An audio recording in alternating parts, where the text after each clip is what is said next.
Meus irmãos, minhas irmãs, conforme nós falamos, hoje é a sexta aula e hoje a gente vai fechar o nosso curso, ou seja, o nosso curso de interpretação bíblica, conforme vocês estão vendo aí na apresentação. E aí, a título de revisão, convém que nós façamos uma breve recordação daquilo que nós já estudamos, pelo menos aqui de maneira bem rápida, para a gente refrescar um pouco a nossa memória e depois a gente adentrar propriamente dito a nossa aula de hoje. Então, nós estamos finalizando o nosso mini curso de interpretação bíblica ou hermenêutica bíblica, que é justamente a ciência que trata da interpretação, no caso específico, da interpretação da Bíblia Sagrada, das Escrituras Sagradas.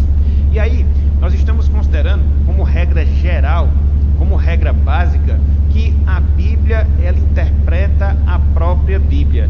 Então, se nós quisermos interpretar a palavra de Deus, nós podemos recorrer à própria palavra, para que assim nós entendamos aquilo que Deus deixou e deixou registrado para cada um de nós. Alguns chamam esse princípio de princípio da autointerpretação das Escrituras, ou seja, a própria Bíblia se interpretando. E aí nós estamos seguindo essa regra geral.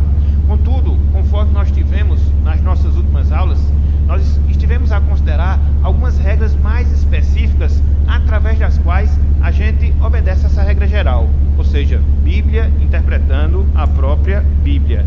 Então, seguindo na nossa revisão, nós consideramos esses 4 passos que nós devemos dar em relação a uma correta interpretação da palavra de Deus. Em primeiro lugar, nós devemos considerar o texto sagrado no seu sentido comum, no seu sentido usual, da forma como o autor sagrado registrou, para que assim entendamos aquilo que ele quis nos transmitir. É a primeira regra. A segunda regra é que nós devemos considerar cada palavra que nós encontramos num determinado versículo bíblico dentro da própria frase, dentro do próprio verso em si. Mas não só isso.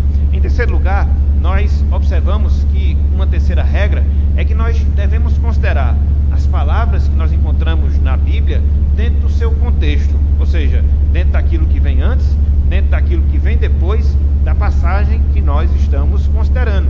E, em quarto lugar, nós estudamos que dentro da interpretação da Bíblia, nós devemos considerar também o objetivo do livro no qual se encontra a passagem que nós estamos estudando, o objetivo da passagem em si que nós estamos a estudar.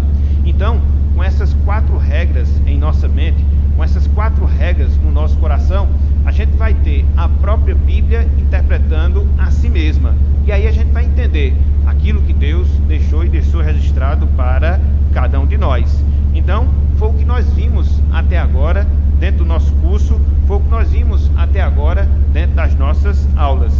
Hoje, meus irmãos, hoje, minhas irmãs, a gente vai complementar as nossas aulas e hoje nós vamos trabalhar como assunto específico algumas figuras da linguagem bíblica, algumas figuras da linguagem da palavra de Deus, da palavra do Senhor. E como palavra introdutória, eu queria chamar a atenção para esse fato. Que fato? Os idiomas bíblicos, grego, hebraico, aramaico, eles apresentam figuras de linguagens específicas, como acontece com qualquer língua, como acontece com qualquer idioma. Por isso, meus irmãos, por isso, minhas irmãs, se torna fundamental, por isso se torna essencial que nós conheçamos algumas dessas figuras de linguagem que a Bíblia apresenta dentro dos seus respectivos idiomas. Para quê? Para que possamos compreendê-la melhor. Para quê? Para que nós possamos entendê-la melhor. Até porque, conforme nós observamos, dentro da nossa primeira regra, a gente deve sempre considerar os textos sagrados no seu sentido comum, no seu sentido usual. Contudo, alguns deles não devem e não podem seguir essa regra, justamente por causa disso, porque alguns são marcados, alguns são caracterizados com a linguagem bíblica, e aí a gente precisa entender cada uma dessas linguagens, ou pelo menos a maioria delas, e assim a gente ter uma compreensão mais exata, uma compreensão mais aprofundada da palavra do Senhor. Então, a gente não poderia fechar esse curso, a gente não poderia encerrar essas aulas sem que a gente pudesse dar pelo menos uma pincelada dentro desse tema, as figuras de linguagens bíblicas, as figuras de linguagens da palavra do Senhor, dentro daquilo que nós já falamos. A Bíblia foi escrita em hebraico, aramaico, em grego, cada um desses idiomas com algumas figuras de linguagem específicas, algumas de certa forma correspondem às nossas línguas, nas nossas línguas habituais, mas outras não. Então, a necessidade da gente poder estudar, considerar, vendo alguns exemplos bíblicos, para que a gente possa absorver os princípios e assim guardá-los em nossas mentes, guardá-los em nossos corações. Então, na nossa aula de hoje, meus irmãos, na nossa aula de hoje, minhas irmãs, a gente vai considerar essas 5 linguagens que nós temos bíblicas, 5 linguagens que nós temos dentro da palavra do Senhor. Só são essas 5? Não. Se nós formos estudar cada uma delas, ultrapassaríamos as 10 linguagens, mas em virtude do tempo, a gente vai tentar aqui colocar pelo menos as principais, as mais resumidas, para que assim a gente possa ter pelo menos uma compreensão mais geral e depois, quem sabe, no outro momento, a gente poder especificar em outras figuras de linguagens que nós temos na palavra de Deus, nas Escrituras Sagradas. Então, o que é que a gente vai estudar hoje? Então, o que é que a gente vai considerar hoje? A gente vai trabalhar o que é uma metáfora aplicada à Bíblia, a gente vai trabalhar a alegoria também aplicada à palavra do Senhor, a gente vai trabalhar o tipo aplicado ao modelo bíblico, os provérbios e as parábolas.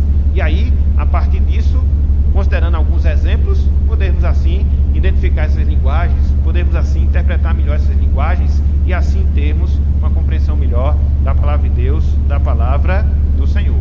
Ok? Então, em primeiro lugar, qual é a primeira figura de linguagem que nós iremos ver? Qual é a primeira figura de linguagem que nós iremos considerar? A metáfora, conforme vocês estão vendo aí na projeção. Então, o que é uma metáfora? A gente pode defini-la da seguinte forma, a gente pode defini-la da seguinte maneira.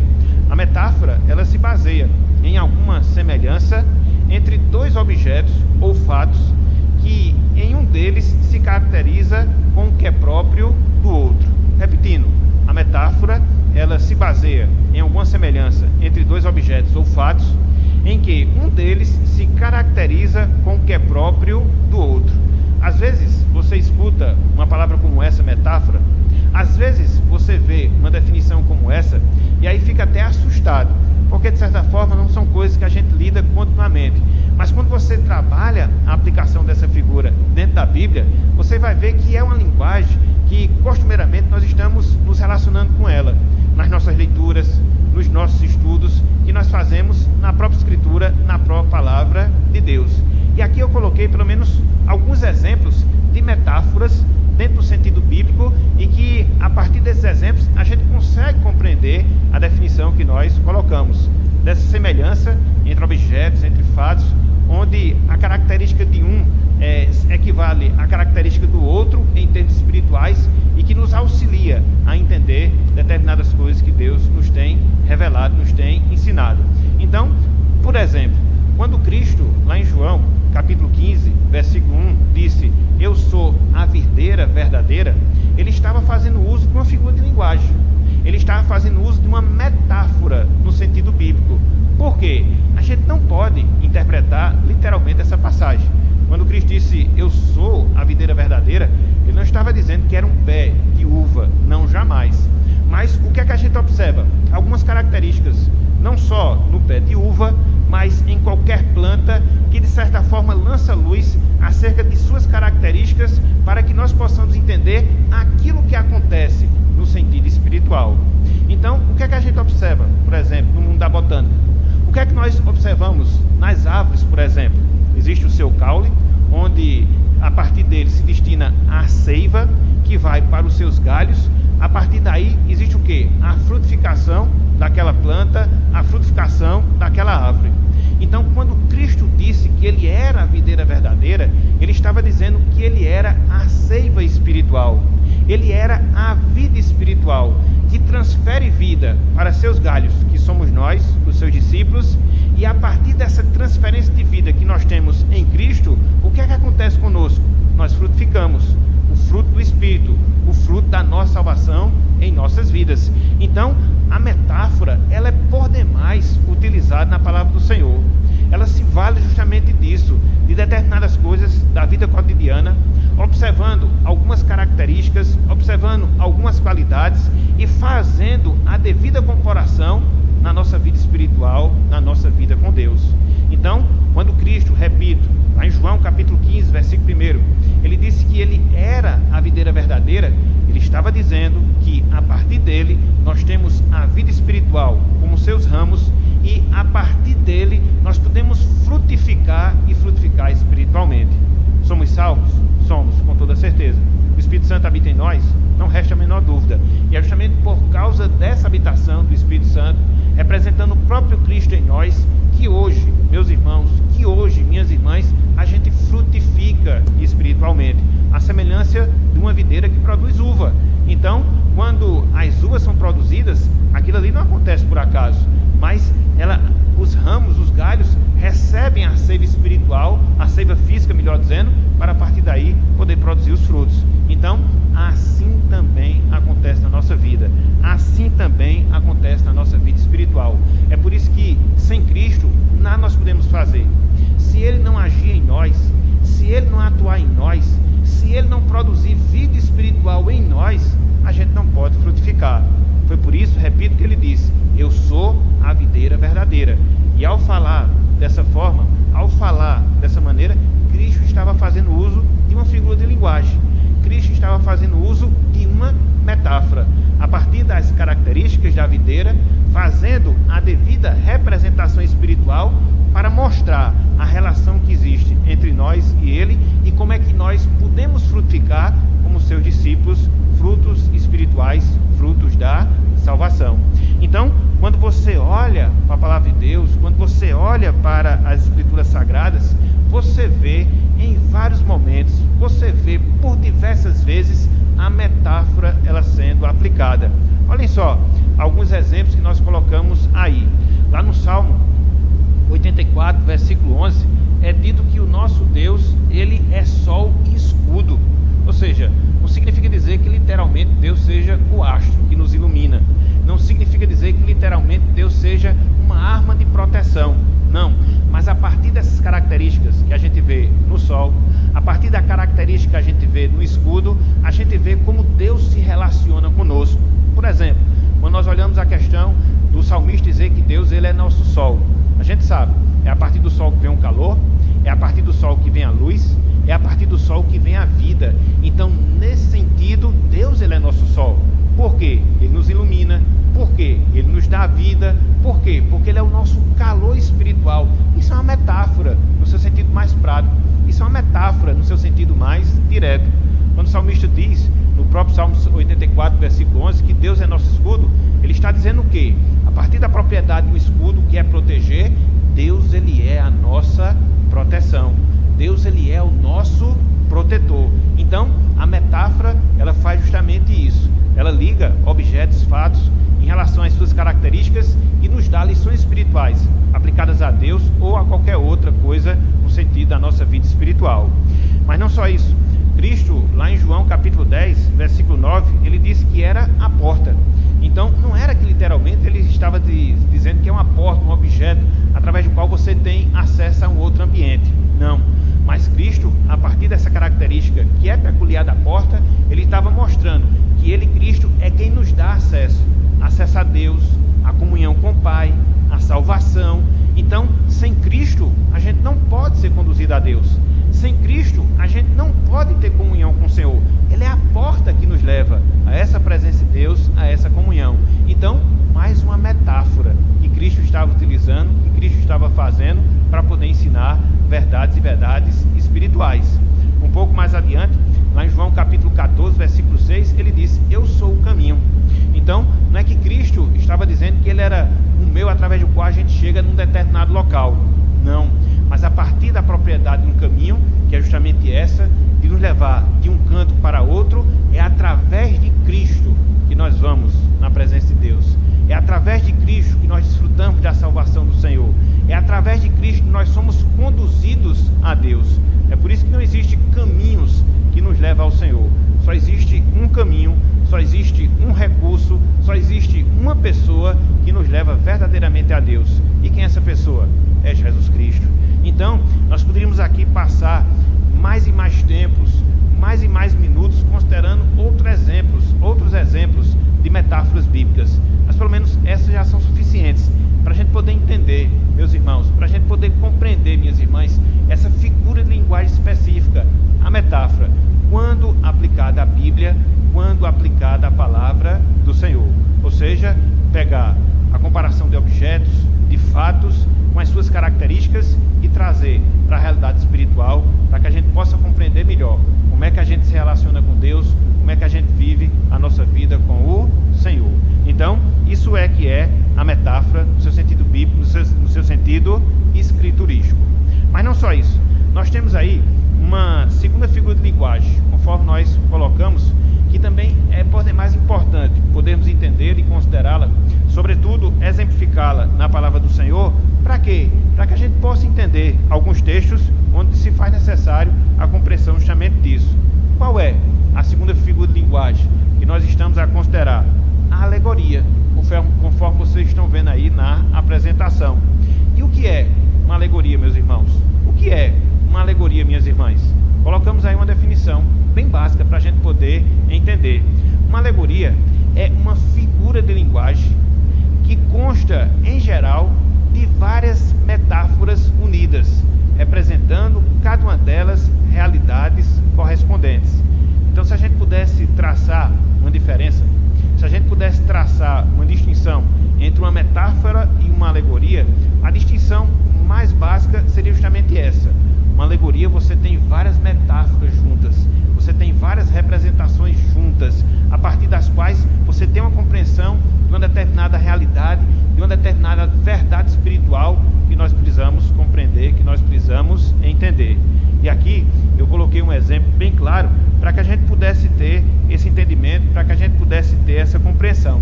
Abram aí, por favor, meus irmãos, abram aí, por favor, minhas irmãs, o Evangelho de João, capítulo 6, versículos 51 e também o versículo número 54.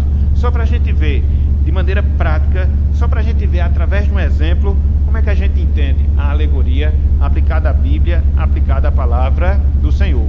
João, capítulo 6, versículos 51 e também o versículo número 54. Cristo assim se expressou às pessoas que estavam a ouvi-lo. Ele disse: eu sou o pão vivo que desceu do céu. Se alguém dele comer, viverá eternamente. E o pão que eu darei pela vida do mundo é a minha carne. Versículo 54. Quem comer a minha carne e beber o meu sangue tem a vida eterna.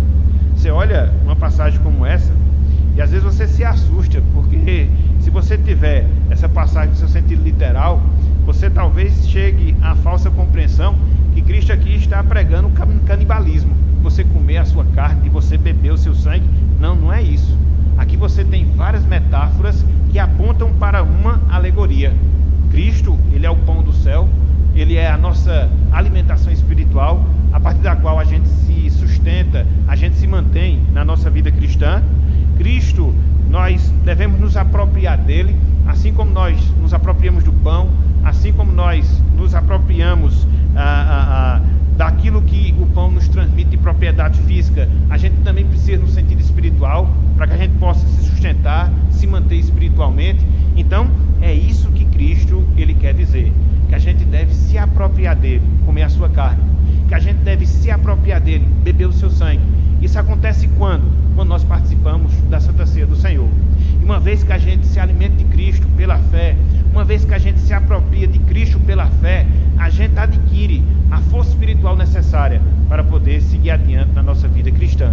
Então, o que é que nós temos aqui? Nós temos uma alegoria, um conjunto de metáforas que nos ensina uma realidade espiritual. Aqui, especificamente falando, a necessidade que a gente tem de nos apropriar de Cristo, de nos alimentar de Cristo, não fisicamente, mas espiritualmente, para que assim a gente tenha as forças espirituais necessárias para seguir adiante na nossa jornada cristã.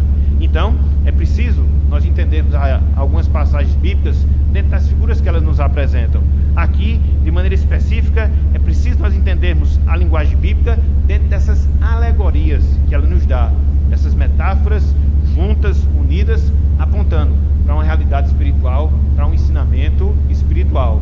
Então, poderíamos citar aqui outros exemplos, poderíamos citar aqui outros casos, mas eu queria pelo menos chamar a atenção desse, para que, na medida que nós encontrarmos outros exemplos de alegoria, a gente possa notar, ver, tentar extrair o seu significado, as suas aplicações espirituais e assim podermos compreender melhor a palavra de Deus, a palavra do Senhor. Então, nós já vimos a metáfora, então nós já vimos a alegoria. Em terceiro lugar, nós temos aí o tipo, também como uma figura de linguagem. No caso aqui, aplicada à Bíblia, aplicada à palavra do Senhor. O que é um tipo, meus irmãos? O que é um tipo, minhas irmãs? Quando aplicado à linguagem da Bíblia. Colocamos também aí essa definição. É uma figura de linguagem que designa fatos semelhantes, pessoas ou objetos no futuro. Veja bem, é uma figura de linguagem que designa fatos semelhantes, acontecimentos que são semelhantes, pessoas, objetos aplicados ao futuro, trazendo uma lição espiritual para o futuro. Onde é que a gente encontra exemplo de tipo na Bíblia? Em vários lugares, em vários versos. Mas aqui eu queria chamar a atenção, especificamente falando deste aqui, ou seja, de João, capítulo 3, versículo 24. Abram aí, por favor, meus irmãos, abram aí, por favor, minhas irmãs, as suas Bíblias nessa passagem, para que nós vejamos esse exemplo de tipo como linguagem bíblica e vermos como essa definição se encaixa a esse exemplo. Olhem só o que nós temos aí. João capítulo 3, versículo número 24. João capítulo 3, versículo número 24. Desculpa, versículo 14, viu? Corrigem aí, por favor. A gente acrescentou mais um versículo, mas no caso não, é João 3,14 e não 3,24. Olha só o que Cristo falou aqui a Nicodemos. Ele disse: e do modo porque Moisés levantou a serpente no deserto, assim importa que o Filho do Homem seja levantado. Se você olhar essa passagem, você analisar com mais cuidado, você vai perceber que Cristo ele estava se referindo a um fato que aconteceu no Antigo Testamento. De maneira específica, lá no livro de Números, capítulo 21, versículo 9. Quando os israelitas eles estavam reclamando de Deus, em virtude daquela situação que eles estavam vivenciando ali no deserto, e aí, como forma de punição, Deus levantou serpentes que picaram alguns dos israelitas, que picaram alguns dos judeus, alguns chegaram a morrer, outros não. E aí, diante daquela situação caótica, o próprio Deus mandou Moisés confeccionar uma serpente de bronze. E aí Moisés confecciona aquela serpente de bronze, ergue ela no meio do arraial, e aqueles judeus que fitavam o seu olhar, fitavam a sua visão naquela serpente de bronze, eles eram automaticamente curados. Então, aquela serpente de bronze, a qual Cristo faz menção aqui, é um tipo dele, é um tipo de Cristo. Por quê? Porque Cristo estava mostrando que a semelhança do que aconteceu com aquela serpente que foi erguida, ele também seria erguido. Aonde? Na cruz do Calvário. E aquelas pessoas que fitarem para Cristo crucificado com um olhar de obediência, fitarem para Cristo crucificado com um olhar da fé, seriam curados. Não das enfermidades físicas, mas em especial das enfermidades espirituais. Então, aqui você encontra um exemplo de tipo, como linguagem bíblica.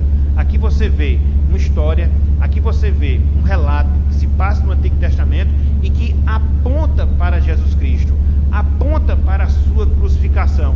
E Cristo, ele é enfático em mostrar justamente esse fato, em mostrar essa realidade. Então, aquela serpente no deserto, a serpente de bronze que ali foi confeccionada, era um tipo de Jesus Cristo, porque depois de milhares de anos, Cristo seria erguido numa cruz, e as pessoas que fitassem nele, com um olhar de obediência, com um olhar de sujeição, com um olhar da fé, seriam curadas espiritualmente falando. Então, veja como você encontra essa linguagem na Bíblia. Veja como de maneira específica você encontra esses tipos na Bíblia. Aqui chamamos a atenção desse texto aí de João, capítulo 3, versículo 14. Mas aí nós colocamos outros exemplos bíblicos de tipos que nós encontramos nas Escrituras Sagradas. Por exemplo, o sinal de Jonas, que a gente encontra lá em Mateus, capítulo 12, versículo 40. Abram aí, por favor, as suas Bíblias nesse texto. Mateus, capítulo 12, versículo 40.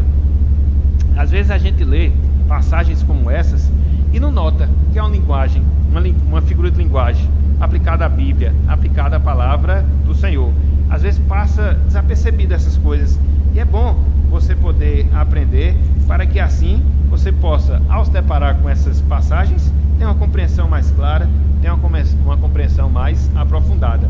Olha só o que a gente tem aqui. Mateus capítulo 12, versículo 40.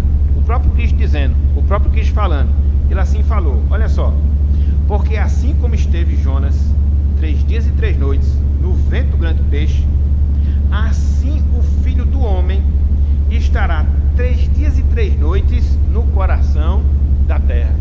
Quem aqui não se lembra da história de Jonas? Que por causa da sua desobediência foi lançado ao mar. E uma vez que isso aconteceu, foi engolido por aquele grande peixe. E lá passou 3 dias.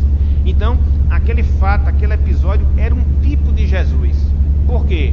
A semelhança do que aconteceu ali com Jonas, 3 dias Cristo passaria no mundo dos mortos, como assim passou.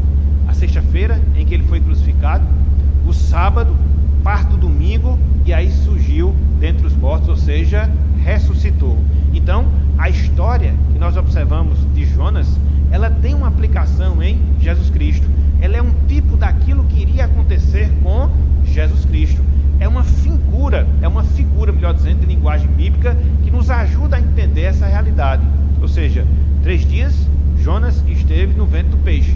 3 dias Cristo esteve no mundo dos mortos. Ressuscitou, venceu a morte para a nossa justificação. Então, foi como nós falamos agora há pouco. A gente passa direto por essas figuras de linguagem bíblica e às vezes a gente não consegue fazer essa distinção. O que é uma metáfora, o que é uma alegoria, o que é um tipo, mas todas essas linguagens, elas estão recheadas em todas as escrituras, em toda a Bíblia Sagrada. E aí eu coloquei outros exemplos de tipos que nós temos na Bíblia. Cristo representando Adão, Cristo representando o Cordeiro Pascal. Isso você encontra lá em Romanos capítulo 5, versículo 14. Você encontra em 1 Coríntios capítulo 5, versículo 7.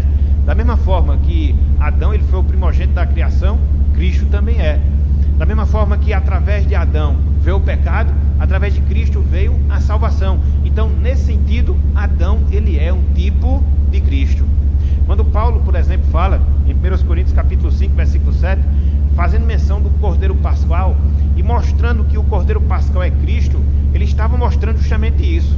O Cordeiro que era morto na festa da Páscoa, no Antigo Testamento, que não era qualquer Cordeiro, era um Cordeiro sem defeito, ele era um tipo de Cristo, que é o Cordeiro de Deus, sem defeito, sem pecado, que tira o pecado do mundo. Olha só coisa fantástica, meus irmãos, olha só coisa maravilhosa, minhas irmãs.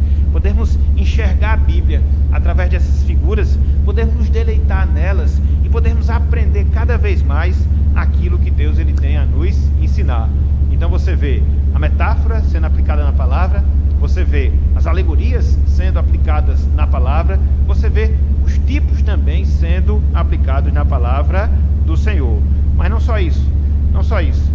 Dentro desse item relacionado aos tipos que a gente encontra como figura de linguagem, eu queria tecer alguns conselhos. Para quê? Para que quando nós nos depararmos com esses tipos, a gente possa ter a compreensão correta, a compreensão adequada de como nós devemos enxergá-los. Para quê?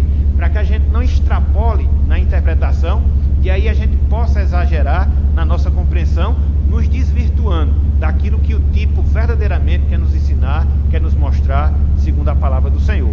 Então, o que é que a gente deve fazer para que a gente tenha ter uma boa interpretação, usando esses tipos na Bíblia e assim podermos chegar cada vez mais próximos à verdade que Deus quer nos ensinar? Em primeiro lugar, a gente deve enxergar o tipo tal como ele aceita no Novo Testamento, porque você vê os tipos no Antigo Testamento e a sua realidade no Novo Testamento.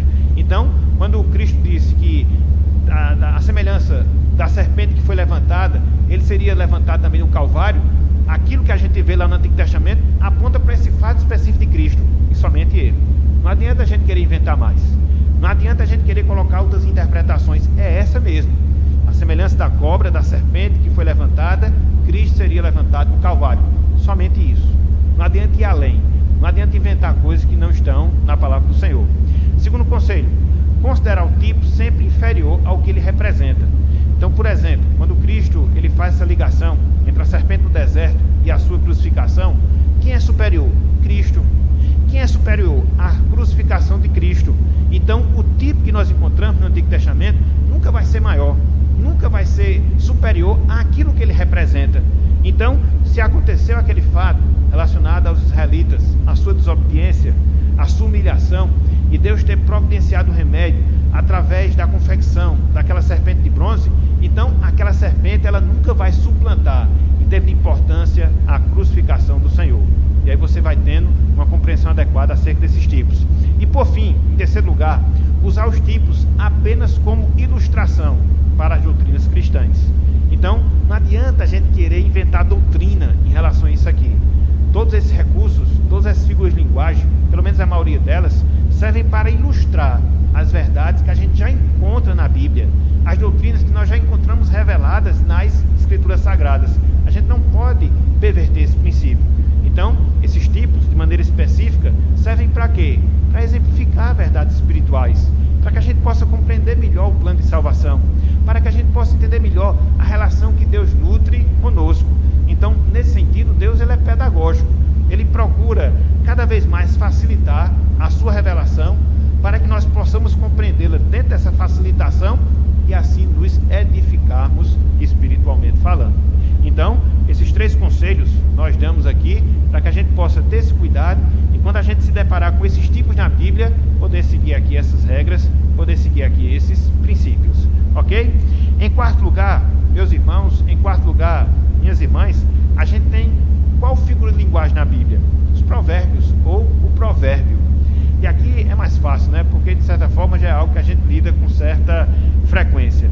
Mas em termos de definição, como é que a gente pode definir um provérbio? Veja aí, ó. Um provérbio trata-se de um dito comum, de um adágio, de um ditado popular. Via de regra, quando a gente aplica esse princípio aos provérbios da Bíblia, eles são curtos, eles são breves, porém, sempre apresentam verdades espirituais, sempre apresentam lições espirituais. Meus irmãos, minhas irmãs, a Bíblia Sagrada ela está repleta de provérbios. Não é sem razão que a gente tem um livro que é específico para isso, os provérbios de Salomão. E é interessante porque quando nós olhamos o próprio ministério de Cristo, o próprio ministério do nosso Salvador, a gente percebe que ele fez uso dos provérbios para ensinar determinadas verdades espirituais para os seus ouvintes. E aqui eu queria usar como exemplo essa passagem que nós temos em Lucas, capítulo 4, versículo 23. Abram, por favor, aí as suas Bíblias, Evangelho de Lucas, capítulo 4, versículo 23, só para a gente ver, logo no início do ministério de Jesus Cristo, ele fazendo uso de provérbios, ensinando assim lições espirituais. Lucas capítulo 4, versículo número 23. Lucas capítulo 4, versículo 23. Olhem só o que nos diz aqui o Senhor Jesus Cristo. Olhem só. Lucas 4, 23. Disse-lhe Jesus, sem dúvida, citar-me-eis este provérbio: médico, cura a ti mesmo. Tudo que ouvimos ter se dado em Cafarnaum, faz-o também aqui na tua terra. Então Cristo ele faz uso de um provérbio popular, de um ditado popular: médico, cura-te a ti mesmo. Por quê? Porque nos tempos de Cristo havia justamente essa realidade de médicos tratarem de enfermidades de pessoas, enfermidades essas que nem eles tratavam em si mesmos. Então Cristo fez uso desse provérbio para poder de antemão refutar uma possível acusação das pessoas de Nazaré quanto à necessidade que ele tinha de fazer sinais, de fazer prodígios, assim como ele acabara de fazer em Cafarnaum. Então, quando a gente olha o contexto da passagem, a gente chega justamente a essa conclusão.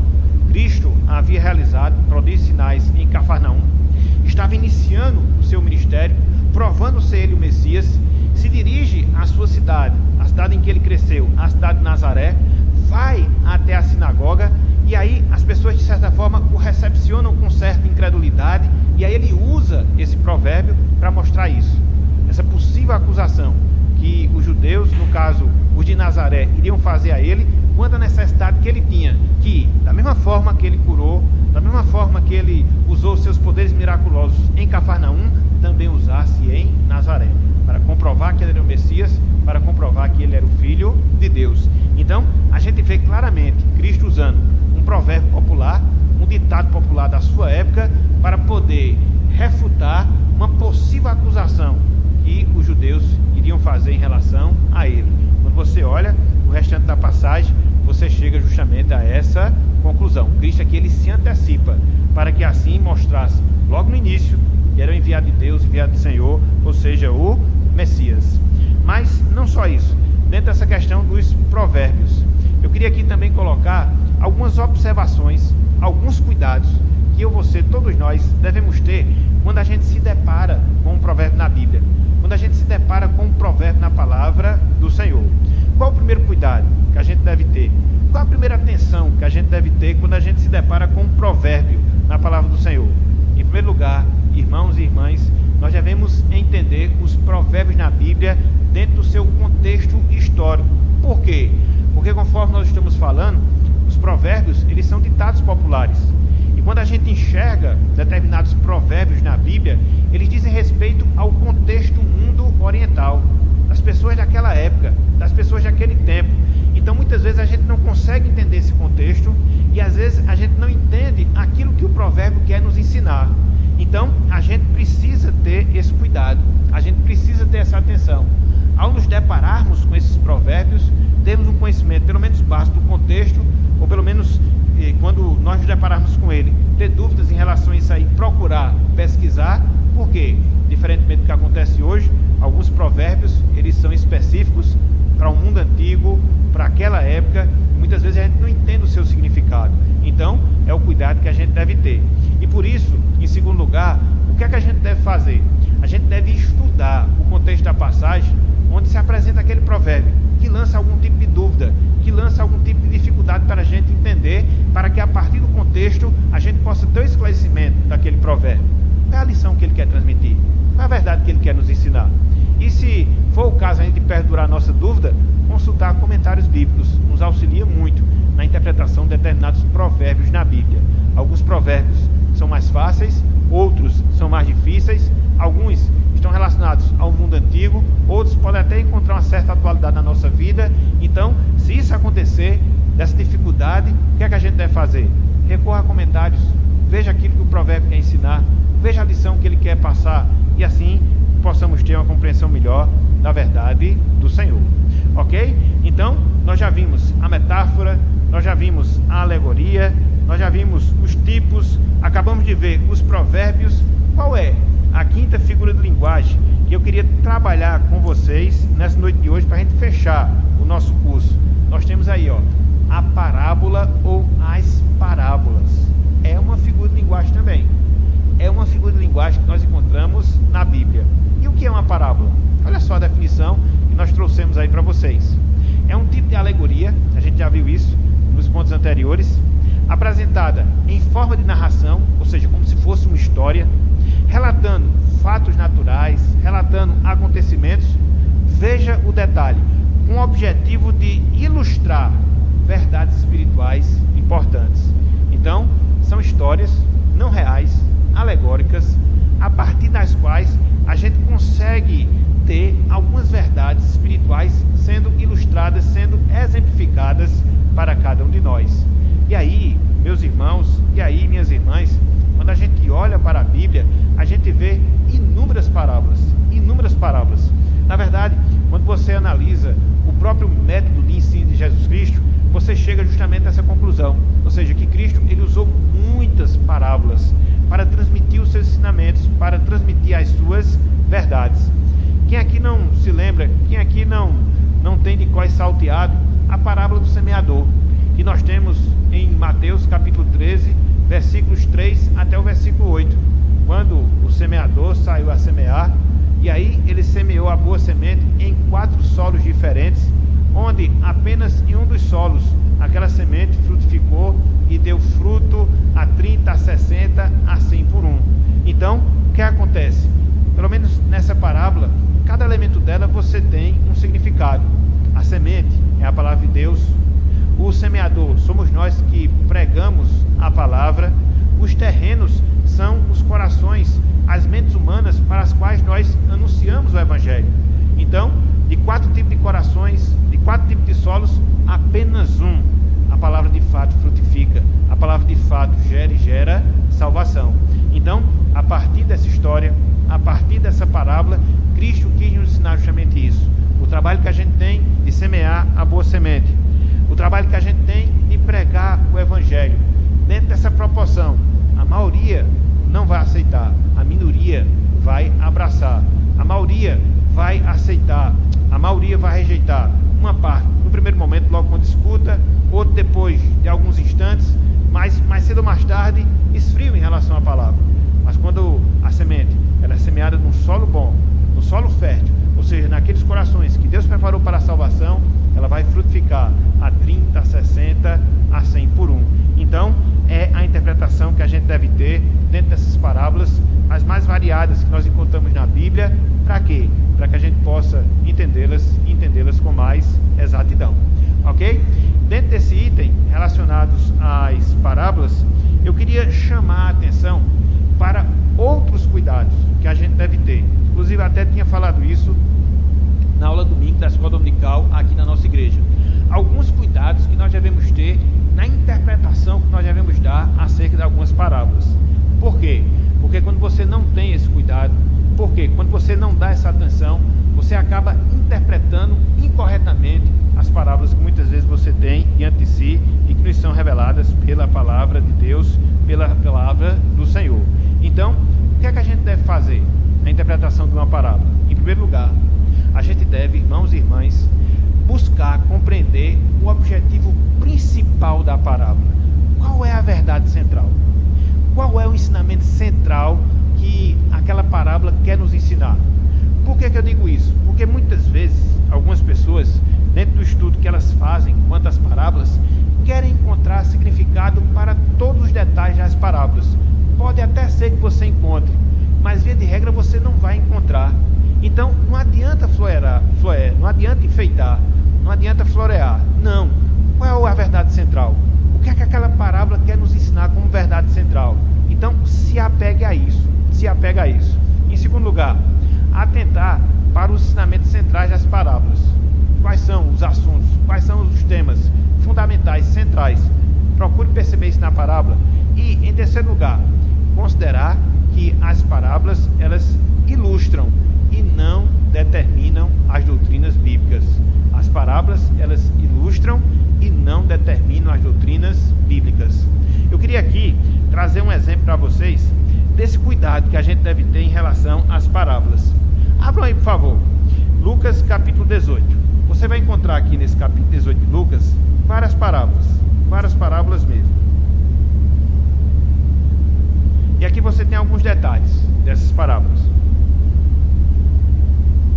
O primeiro deles, abram aí, Lucas capítulo 18, do versículo 1 até o versículo 14, você vai encontrar duas parábolas. A primeira delas, do juiz iníquo, e a segunda delas, a parábola do fariseu e publicano. Quando você olha a parábola do juiz iníquo, olha só, versículo 2. Havia em certa cidade um juiz que não temia a Deus, nem respeitava homem algum. Havia também naquela mesma cidade uma viúva que vinha ter com ele, ou seja, com o juiz, dizendo: julga a minha causa contra o meu adversário. Ele por algum tempo não a quis atender, mas depois disse consigo: bem que eu não temo a Deus, nem respeito a homem algum. Todavia, como esta viúva me importuna, julgarei a sua causa, para não suceder que, por fim, venha a molestar-me. Então, qual é o ensinamento central que a gente vê aqui nessa parábola? A necessidade da gente estar buscando a Deus, assim como aquela viúva estava, entre aspas, aperreando aquele juiz. A necessidade que a gente tem de sermos insistentes na nossa vida de oração, orarmos, buscarmos. E é interessante porque se você olha, por exemplo, o versículo 1 do capítulo 18, você vai encontrar justamente esse objetivo dentro dessa parábola. Antes de contar essa parábola, logo no versículo inicial, Cristo mostra por que ele contou essa parábola. Olha só o que ele fala aí, versículo 1. Olha só o que ele fala aí, versículo 1. Disse-lhe Jesus uma parábola sobre o dever de orar sempre e nunca esmorecer. Então esse é o objetivo, essa é a verdade central da parábola, nos estimular a orar sempre e nunca esmorecer. Então, se você tiver uma certa dificuldade para entender o objetivo da parábola, procure os versículos iniciais dessa parábola, via de regra você vai encontrar, via de regra você vai perceber. É o que a gente vê aqui. Então, essa parábola, essa história, essa narrativa que Cristo fala, daquela mulher que estava ali importunando o juiz, tem uma verdade, uma lição espiritual. Que verdade, que lição espiritual? Da gente insistir cada vez mais no nosso dever de oração. E não esmorecer jamais. E não esmorecer jamais. Aí quando você volta para a sequência da parábola, lá no versículo 6 em diante, você vê como essa verdade de fato se harmoniza com o propósito de Cristo. Olha só o que nós encontramos aqui no versículo 6, olha só. Então disse o Senhor, considerando o que diz este juiz iníquo: não fará Deus justiça aos seus escolhidos, que a ele clamam dia e noite, embora pareça demorado em defendê-los?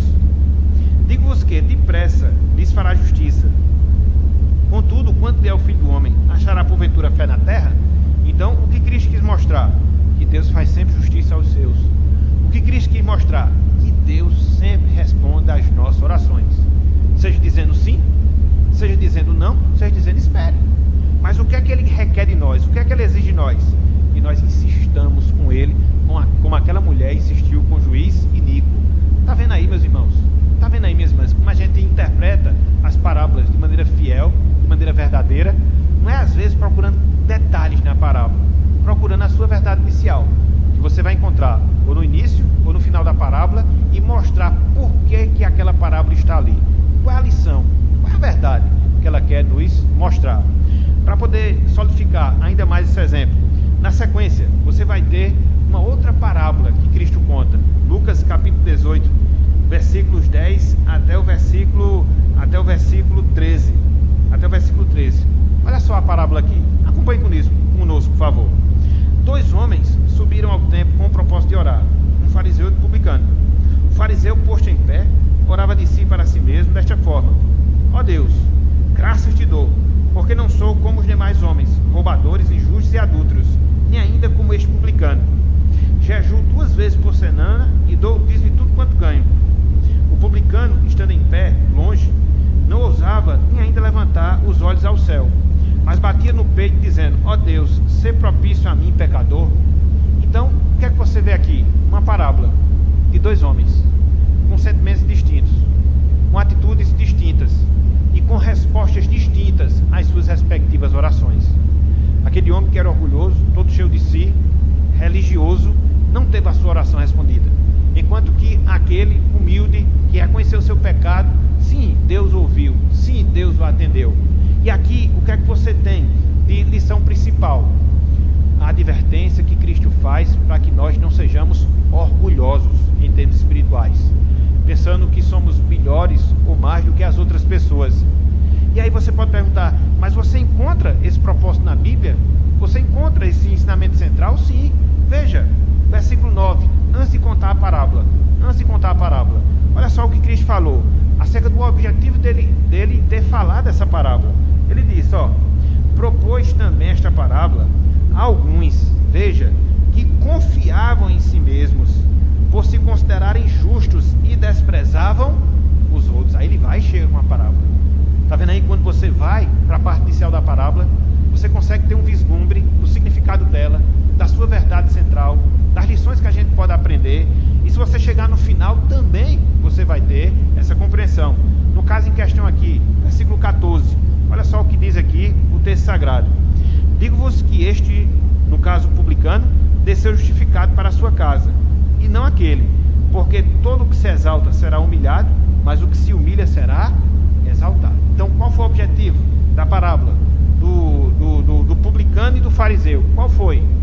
Mostrar a necessidade que nós temos de não sermos orgulhosos, desprezando o nosso próximo, nos achando demais a nós mesmos. Esse foi o objetivo. Então, é essa a verdade que Cristo aqui quis ensinar. Então, quando você tem esse cuidado, buscar compreender o objetivo principal da parábola, os versículos iniciais, finais, via de regra, nos apresentam. Atentar para os ensinamentos centrais da palavra, aqui no caso, o orgulho, a insistência numa vida de oração, e considerar que essas parábolas apenas são ilustrações de ensino e doutrinas, e não a própria doutrina. Quando você faz isso, meu irmão, quando você faz isso, minha irmã, você consegue ter uma compreensão melhor das parábolas que nos são apresentadas na Bíblia, na palavra de Deus, na palavra do Senhor. Ok? E